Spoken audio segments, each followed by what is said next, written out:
नमस्कार। आज वीडियो को आपण समस्त को स्वागत। देखो आज आम जो जेटीएस सेकेंड फेज तार आपण मैंने समस्त जानी सारे बहुत दिन बीतीगला तार जो आमर जो हाईकोर्ट रे ऑर्डर आसी तार फेज बाय फेज करी आपणकर समस्त पोस्ट फिलअप करने ऑर्डर दिखाई। तो आम तार प्रीवियस कटअप केते जाइतिला ता विषय में डिस्कसन करवा। तो वीडियो कंप्लीटली देखिए, लाइक शेयर सब्सक्राइब करने जमार भी भूलिए नहीं। देखो ये जो जूनियर टीचर स्कीमेटिक आमर होता यहाँ तार जो ऑफिशियल पेज मु ओपन करी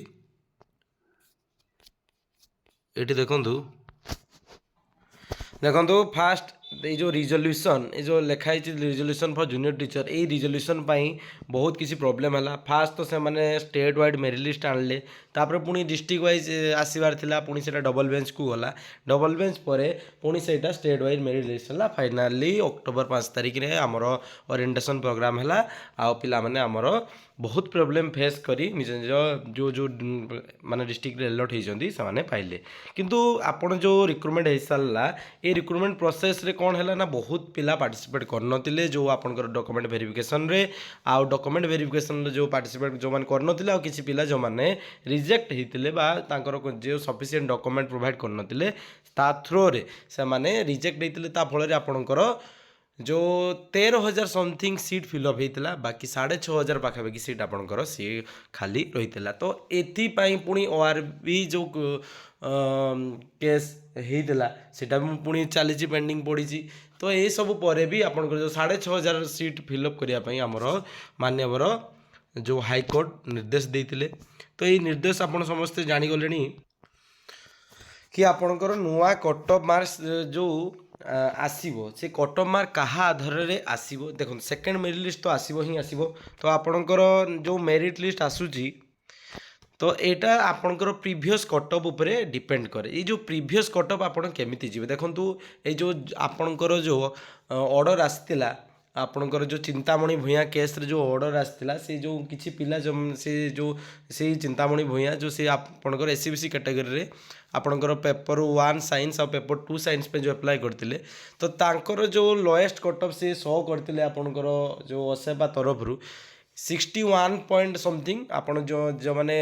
केसटा अच्छी जो तार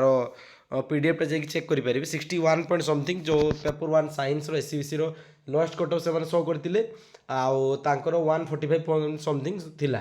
आउ तांकर जो पेपर 2 रे सेमती से जति भी मार्क था से 170 पॉइंट समथिंग आपणकर कटअफ जाइला पेपर 2 साइंस रे से एससीबीसी कैटेगरी रे। ता माने आपण भाभी पारंतु एससीबीसी कैटेगरी रे 161 तले आपणकर कटअफ जीवो। आपणकर एससीबीसी जो साइंस आपणकर ताहले 161 रु तलकू ही जीवो। ता माने एई जो 161 ऊपर को मार्क पिला माने से माने रिक्रुटमेंट प्रोसेस रे पार्टिसिपेट करि सारिचंती बा से माने रिक्रुट हेई सारिचंती। आ 161 रु तलकू ही जो एससीबीसी साइंस पेपर 1 ले पिला माने पाइबे। ता माने एटा रिड्यूस हेई पारे। एटा देखो जेहेतु 6,500 पोस्ट एमती भी 7-8 मार्क 10 मार्क भी रिड्यूस होबार चांसेस बहुत अधिक अछि। आ एमती भी जदी न हो पिला माने जदी मार्क रखतिबे 0.5 डिफरेंस रे भी रहबार चांसेस बहुत अधिक अछि। किंतु 0.5 डिफरेंस रहिबनी कोन पई आपनकर गोटे क्वेश्चन होछि 2 मार्क। तो जेहेतु गोटे क्वेश्चन 2 मार्क तो आपनकर ए जो कटअफटा ह्यूज अमाउंट रो भेरी करिवार चांस अछि। सेमती आपण माने ये देखो आपण कहीं भी कटअफ जानी नाहांती जेहेतु जानी नाहांती एटा जेहेतु आपणकर सेटा रिटन ऑर्डर आसतिला तो सेठी शो होइतिला। तो से पई ए जिंसटा जणा थिला कि एससीबीसी साइंस रे से जो असेबा तरफ रु केते कटअफ जाइतिला तो एटा से माने शो करतिले। किंतु जदि अन्य पिला माने किसी जदि केस करथांते से आपनकर एसटी कैटेगरी हो कि एससी कैटेगरी हो आपनकर यूआर कैटेगरी हो आ डिफरेंट जो आपनकर स्ट्रीम साइंस और आर्ट्स रे हो ताहले आपन डिफरेंट कैटेगरी वाइज आपन वैकेंसी आउ तापरे भी आपन देखिबे जो माने जो रिक्रूट हेतिले से माने आपनकर जो पार्टिसिपेट करते पिला से हिसाब रे तांकर नॉर्मलाइज स्कोरटा आपण माने के रो स्कोर आपण जानि परिबे निज निजर जो प्रीवियस जो छाड़ा हेतला असेबा तरफ रु आपण निजर रो स्कोर जानुचंती। किंतु आपणकर होची जो नॉर्मलाइज स्कोर कहीं भी जानती कि आपड़ जो रिजल्ट भेरी गला किसी पिला सब भावुले कि मोर हो तार हो गला मोर सेम सीट कि आर है तार है एटा सबू से गड़बड़ नॉर्मलाइजेशन देखो जेकोसी रिक्रुटमेंट प्रोसेस हो नॉर्मलाइज एठी नो टोटल ऑल इंडिया बेसिस रे नॉर्मलाइजेशन इश्यू रही कि नॉर्मलाइजेशन जो फॉर्मूला कहीं भी जानती जे माने संस्था आपणकर एग्जाम कंडक्ट करुच्ची ता छड़ा ये नॉर्मलाइजेशन केमती होची कौन होची आपणकर देखो गवर्नमेंट जानिथिबो कि भाई से शो करेंगे ना के हिसाब से कराई तो से हिसाब से नॉर्मलाइजेशन केमती शो करुँच किंतु ये नॉर्मलाइजेशन बहुत पिला सफर होती तो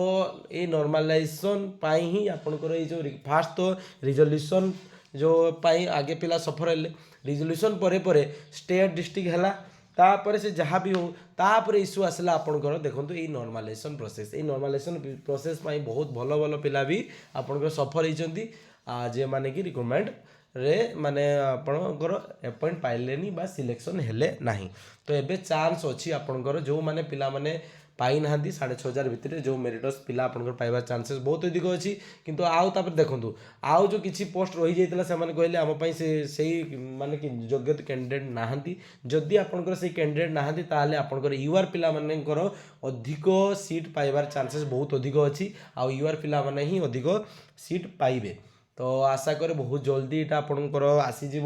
सेकेंड मेरिट लिस्ट आउ जिते जल्दी आसीज सेते भल आउ यहाँ आसले पुणी डॉक्यूमेंट वेरिफिकेशन हम डॉक्यूमेंट वेरिफिकेशन पर यहाँ आपंकर बहुत जल्दी रिक्रुटमेंट सी माने अपॉइंटमेंट आपको ओरिएंटेशन कर देदेव कि यहाँ भी ह्यूज अमाउंट वैकेंसी अच्छी कि 6,500 पोस्ट तो सी भी आपंकर ओरिएंटेशन प्रोग्राम करी आपको दब पोस्टिंग तो से हिसाब रे जिते जल्दी होते भल आशा करें मुझे आपको कंप्लीट इनफॉरमेशन दे पारिछि जदि वीडियो पसंद लगे लाइक शेयर सब्सक्राइब करने जरूर भी भूलिए ना धन्यवाद।